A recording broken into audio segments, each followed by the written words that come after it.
Hello, good afternoon, সালাম আলাইকুম, কলঙ্কা, নমস্তে। আজকে অনেকদিন পরে ভিডিও বার্তার মাধ্যমে কিছু গুরুত্বপূর্ণ কথা বলতে এসেছি। আসলে অনেকদিন ধরে ভিডিও বার্তা দিই না বা ভিডিও বার্তার মধ্যে কথা বলতে আসি না। কাউয়া বেশি লেগে গেছে আমার পিছনে, কাউয়া সবসময় কাকা করে পিছনে।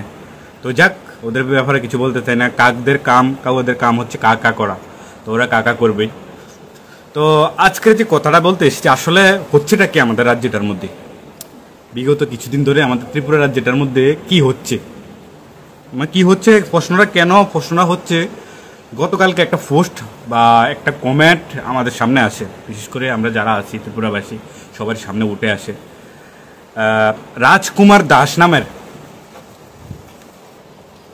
একটা লোক একটা নাম্বার দিয়ে হোয়াটসঅ্যাপ গ্রুপের মধ্যে আমাদের রাজ্যের ভূমিপুত্র তথা রাজ পরিবারের সদস্য উত্তরাধিকারী যিনি মহারাজা প্রদ্যুৎ কিশোর দেববর্মনজি রয়েছেন, উনাকে নিয়ে কুরুক্তি করেন, এমন ভাষা বলেন, উনাকে জঙ্গিদের সাথে তুলনা করেন, এমন একটা কমেন্ট করেন যে আমরা ত্রিপুরাবাসী বা আমরা যারা আছি সবাই অবগত আছেন বিগত কিছুদিন ধরে গুমতি ডিএম এর সঙ্গে যে অসুবিধাটা হয়েছে, এটার জন্য আমাদের ওয়াইটিএফ এর যে আন্দোলন হচ্ছে, প্রথমে 96 আওয়ার্স, তারপরে এখন আবার 7 দিনের সময় দেওয়া হয়েছে।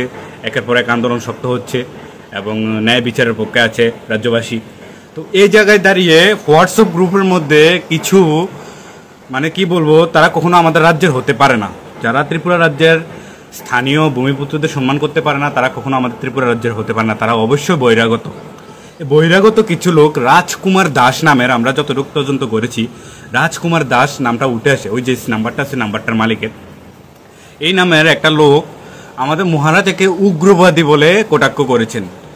উনি যতটুকু সূত্রের খবর জানা গেছে, আমার সঠিক জানা নেই, উনি নাকি সরকারি কর্মচারীও হতে পারেন যত সম্ভব, সঠিকটা আমি জানি না। তবে ওই লোকে মানুষকে উস্কাচ্ছে হোয়াটসঅ্যাপের গ্রুপের মধ্যে যে ডিএম এর পক্ষে কথা বলো, উগ্রবাদী প্রদ্যুৎ কিশোরকে এবার চান্স দেওয়া যাবে না, এমনভাবে একটা কমেন্ট করছে। আমি আপনাদের সামনে কমেন্টটা উঠেই ধরেছি, আপনারা দেখেন।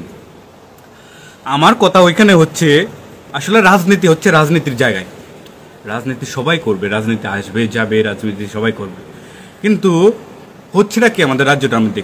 একটা দল কিছুদিনের মধ্যে বেরিয়ে আসলো যে রাজ্যের ভূমিপুত্রকে বা মহারাজাকে রাজা বলতে অসুবিধা হয়, ওদের রাজা বলে সম্মান করতে ওদের মুখে ব্যথা পায়। আর এখন আরেকটা দল বাড়ি হয়ে এসেছে যে মহারাজাকে উগ্রবাদী বলছে, মহারাজাকে মানে উগ্রবাদী ভাষাটা কি? উগ্রবাদী ভাষাটা হচ্ছে এটা দেশদ্রোহীর মতন, মানে এরকম একটা এর সাথে তুলনা করতেছে।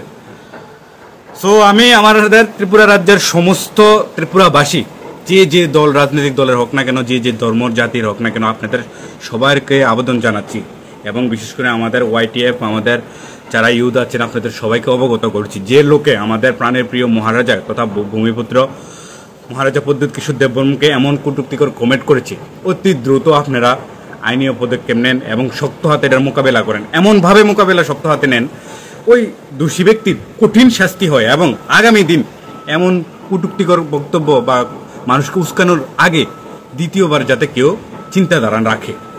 ওই নাম্বারটা দিয়ে তদন্ত করেন, কোথায় থেকে কমেন্টটা এসেছে, নাম্বার সিমটা কার নামে আছে, সাইবার ক্রাইম দিয়ে রাজ্য প্রশাসনের সবাই সজাগ হয়ে এটার প্রতিবাদ করে তুলুন। আসলে কমেন্টটা দেখে আমার খুব খারাপ লেগেছে। আমি গতকালকে রাত্রে আমি ভিডিও বার্তা দিতে আসছিলাম, কিন্তু সময়ের কারণে আসিনি। আমি তো বহিরাজ্যে আছি এখন বর্তমানে, তো এখানে সময়ের অনেক অভাব, সময়ের জন্য পারিনি।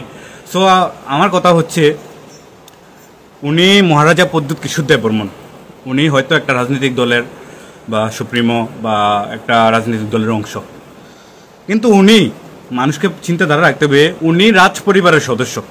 কোন রাজ পরিবার? যে রাজ পরিবার ত্রিপুরা রাজ্যের রয়্যাল ফ্যামিলি, যে রাজ পরিবার একটা সময় ত্রিপুরা কয়েকশো বছর শাসন করেছিল, এই ত্রিপুরা রাজ্যটাকে ভারতবর্ষের হাতে তুলে দিয়েছে, ভারতবর্ষের সাথে জয়েন করে দিয়েছে, যে রাজ পরিবার বাংলাদেশ স্বাধীনতার সময় মুক্তি বাহিনী দিয়ে অনেক সহযোগিতা করেছে, যে রাজ পরিবার আজকে আমাদের যখন আজকে আমি বহিরাজ্য আছি, সাউথ ইন্ডিয়াতে আছি, তামিলনাড়ুতে আছি, বা আমাদের অন্যান্য যে ছেলেরা বেঙ্গালুরে, মুম্বাই, বিভিন্ন জায়গায় আছে, আজকে যদি আমরা বলি, আমাদেরকে এখানে এদিকে জিজ্ঞাসা করে আপ লোক কাহা সে হো, সবাই হিন্দি তো পারে না, হিন্দি না তামিলিতে বলে ও রিঙ্গে, অর্থাৎ তোমরা কোথায় থেকে, তোমাদের বাড়ি কোথায়?